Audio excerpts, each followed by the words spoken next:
Hi BookTube, it's Stephanie. It feels good to film again. I have been sick. According to the test it was not COVID, but I never cough like a week in a row, so I think I had a vid. But I'm fine-ish now. I get exhausted really easily, but that's it. So for this video I decided to share with you what I'm currently reading, as in actively reading, because if I went through my currently reading, there are things that I haven't touched in months, and then there are some books that I haven't even put there. But yeah, these are the books that I'm actively reading. The first one is Death Note. I picked this up again. This is Death Note Black Edition Volume 3. This has volumes 5 and 6 in it, and I'm at volume 6. This follows a guy named Light who finds a Death Note, and the Death Note is a book that Shinigami has, that when you write a name in it, that person will die.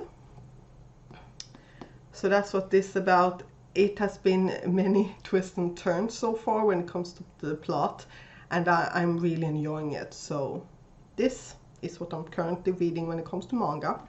And then as for, well, books, we have this one. This is Notes from Small Planets by Nate Crowley. This is I haven't decided if it's supposed to be described for as a non-fiction fantasy or fantasy non-fiction.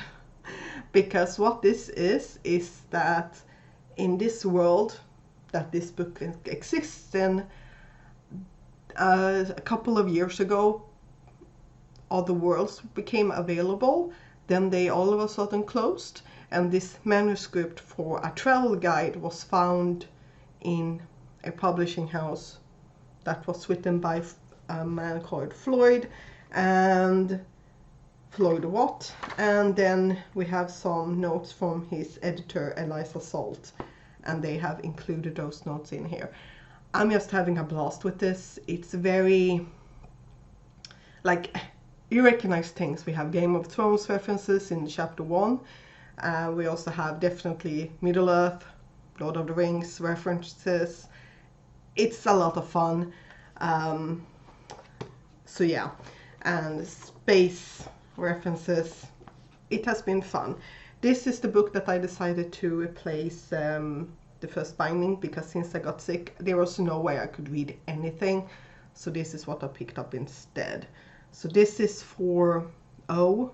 I don't remember what the class was, but it's from the lowest. I need to finish this to be able to get a grade higher than it. And this is for Focus on the Cover. Now, as for my game, I only have one book left for my game to fulfill it and complete, and that is Planetside by Michael Mammei. This was a book that was chosen at random, because I love that prompt. But I just haven't gotten around to this yet, but this is the last book that I need to read to fulfill that. And then to get my, I put it on somewhere else, I'll be right back. To then become a necromancer, because I've given up on demonologist, I need to finish these two. So Planetside is not even among the books that I need to fulfill to become a necromancer. So we have Dreadful Company by Vivian Shaw and Exit Strategy by Martha Wells, which is a reread. If I finish these, well, these as well, and I'm actually unsure if this is even one that I have to finish to become a necromancer, but once I finish those, I can become a necromancer. And yeah, I've given up on demonologist. But yeah, how's your reading going in August? I think my reading is going pretty well, especially considering the fact that I was sick and there were several days where I couldn't read anything because my brain just went numb. And then I hit a place where I just read a lot and then just didn't really read a lot again. So yes. But yeah, what are you currently reading? Please tell me down below, and I'll see you next time. Bye.